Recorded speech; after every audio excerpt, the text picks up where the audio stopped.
Before we start this video, I need to draw your attention to a comment that I received recently. I take comments like this one very seriously and they shouldn't be ignored. This particular comment featured a line that had a slightly threatening tone to it, which read, "It's time to shine a light on some of these book critics." First of all, I'm not entirely sure what the insinuation here is. It's as if this person wants to expose me in some way. Okay. You can try. But secondly, and far more importantly, I don't need you to shine a light on me because I've got all the light that I'll ever need thanks to this video sponsor, Serious Lights. Shine a light on me all you want, but I promise I don't need it. Not with my Serious Light. Anytime I'm reading a book at home, my Serious Light is guiding the way. Since I've been reading so much fantasy fiction right now, my Serious Light feels like a torch guiding me through a treacherous land or deep into a cavernous dungeon to find buried treasure. I use my Serious Light to read novels and comics. And that's where the different features of the Serious Light come in handy. With this dial, you can change the spread of the beam, and I find that a wider spread is better for comic books and a more narrow beam is good for reading novels. And on the back, there's also a dimmer switch. And whenever I'm reading comics, I crank up the beam as high as it'll go to illuminate the comic book as if I'm reading by daylight. But in the evenings, reading a novel in my armchair, I want to feel cozy, and so I bring the dim right down and it just creates a lovely, soft, warm glow. At this point, I feel dependent on my Serious Light. I don't know how to read without her. I'm so grateful that she's in my life. Thanks to serious readers and their Serious Lights, I will never again need vaguely threatening YouTube comments saying that they need to shine a light on me. I've got all the light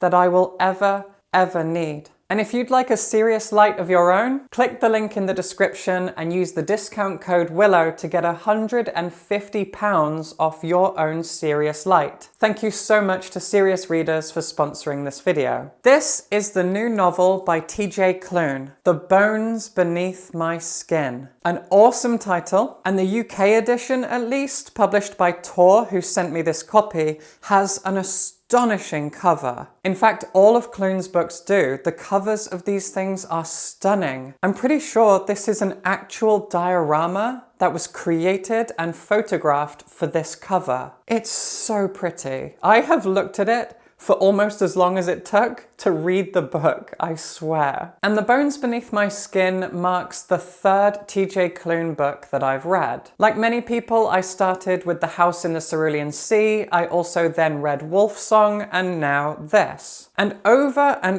again, I come away with the feeling that TJ Klune is fine. His works are really mid, and yet he is so astonishingly popular. For that reason, I at least would call him overrated. And yet, I never walk away from an experience reading his books having had a bad time. I always find myself gliding through his books and enjoying every moment. But there's nothing about his books that does anything particularly interesting. They're very safe, they're very cozy, they're very warming. They explore themes that have been explored a million times before, and there's nothing wrong with that, but there's almost an eerie sense of nostalgia whenever I read his books, because I really feel like I've been here before, I've done this before, I've seen these things before. Even if I haven't, it's kind of spooky in that way. I remember reading Wolf Song and thinking, okay, so this is Twilight, but gay,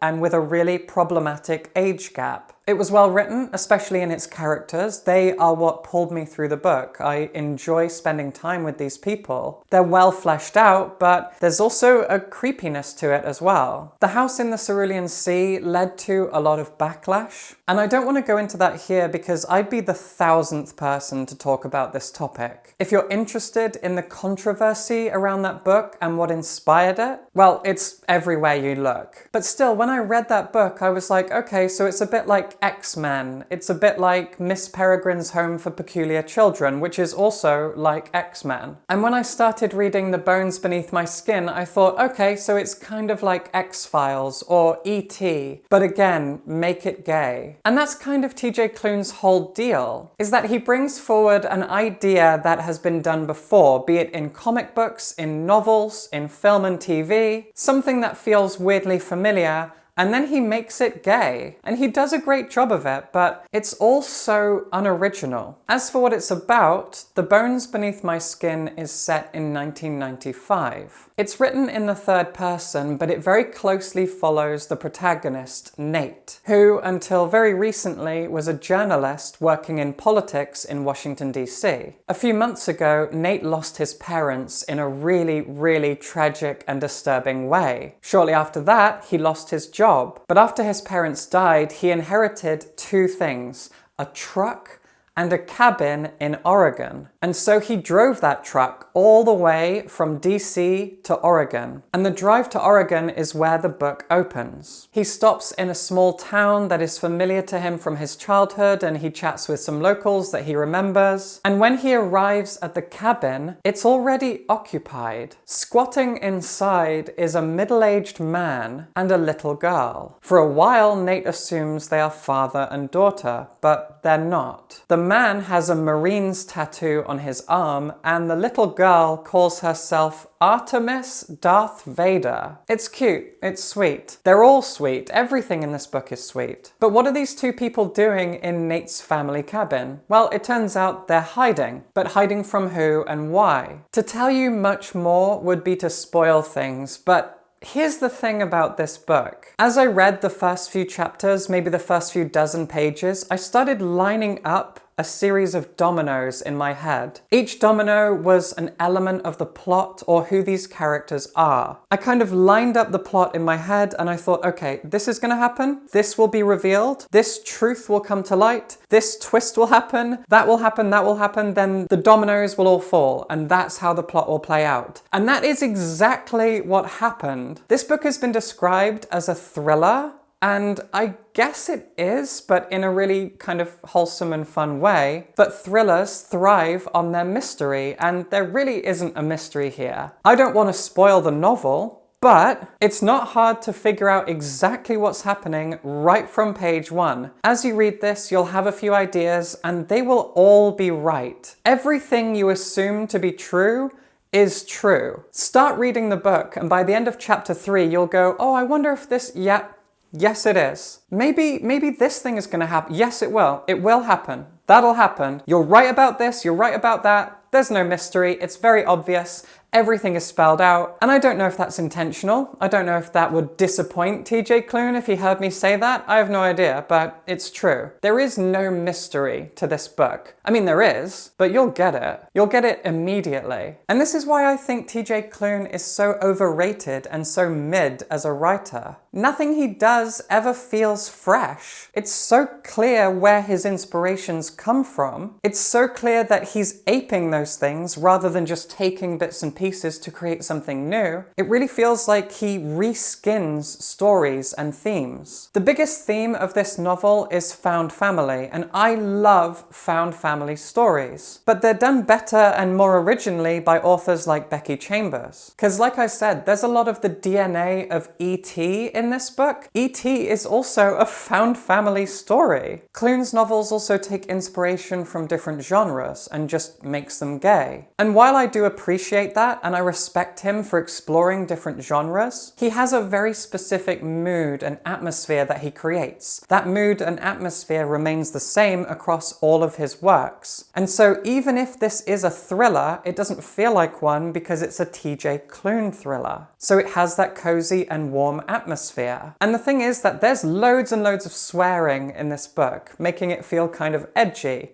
as if Klune is saying this book is for adults, because there's loads of nasty, naughty words in it, and yet it still feels so wholesome and cozy and warm. And so in that way it's kind of fun because it's warm, but with a bit of an edge to it. There's nothing that ever feels wholly original or fresh or exciting with his works. You pick up a TJ Klune book, You know what you're in for. You know you're going to feel kind of soothed and comforted, like drinking a warm cup of tea in the evening. His books are great to read by the fireside because you know they're going to comfort you. They are reliable works of fiction, but they're never doing anything particularly exciting or fresh. And yet I can never ever bring myself to actually dislike or not recommend a TJ Klune book. And partly that's because I respect coziness and I respect knowing what you're getting yourself in for. A lot of people don't want to be taken by surprise, and you never are with one of his books. But also the thing that I love so much over and over again about his fiction are his characters. In this novel, we have a little girl, Artemis Darth Vader. She's a strange little thing. She's very positive. She doesn't know much about the world, but she asks so many questions and is eager to figure things out. She is aggressively charming. Like, I hate children. God, I hate I'm sorry, I really don't like kids. I don't have kids of my own. I never will. I used to be a teacher, so I've done my time, but I really can't stand children. This little girl has my whole heart. I loved every single thing she ever said in this entire book. Every interaction she had, every observation, every line of dialogue. She is the most wholesome and lovely and sweet thing. She's inquisitive, she has an open imagination, she is eager to learn, but she's also eager to build up her confidence. She thinks outside the box. She has secrets that she's keeping, and yet while keeping them, she isn't broody or emo in any way. She's still bright and excitable and pure. There's so much good energy that comes off this little girl, who most of the time is just referred to as Art. Art is a little angel, and I love her. Literally the first child I've ever had any interest in listening to speak.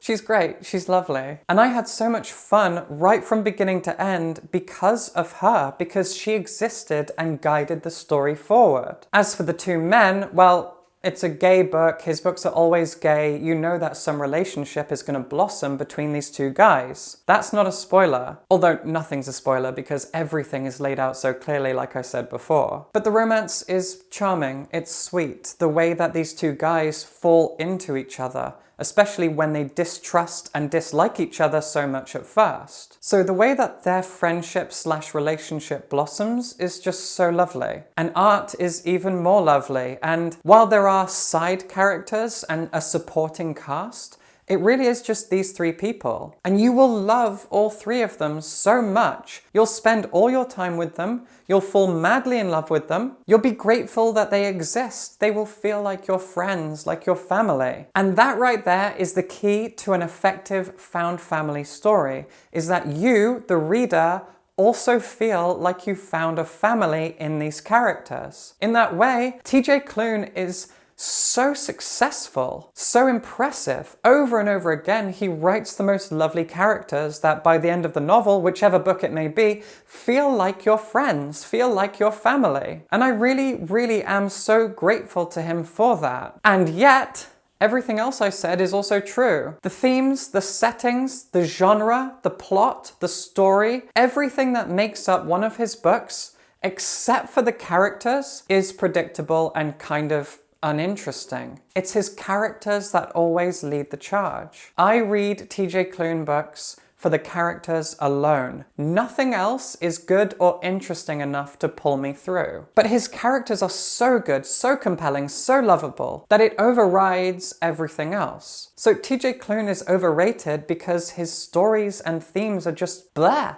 Just nothing. But he really knows how to write compelling and lovable characters that you feel so attached to. He's overrated, and yet he writes these wonderful people, and I feel like they become my family over the course of the story. So those are my thoughts on TJ Klune. Over and over again he does this. He writes a really uninteresting story, and then he fills that story with the most colourful and lovely people you'll ever see in fiction. If his stories and themes were more compelling, the guy would be a superstar. But then, he already is a superstar. His books sell so well, and people go gaga over them, despite problematic age gaps and other controversies and whatever else. Apart from all that, he knows how to write good characters, and we love them. So tell me your thoughts about TJ Klune in the comments. I really want to know what your favorite book of his is, because I've had my eye on that puppet one, the Pinocchio book, for a little while. I love the story of Pinocchio, and I love how many adaptations we've been getting recently, like the video game Lies of P, and the Guillermo del Toro film. Oh my god, that was incredible.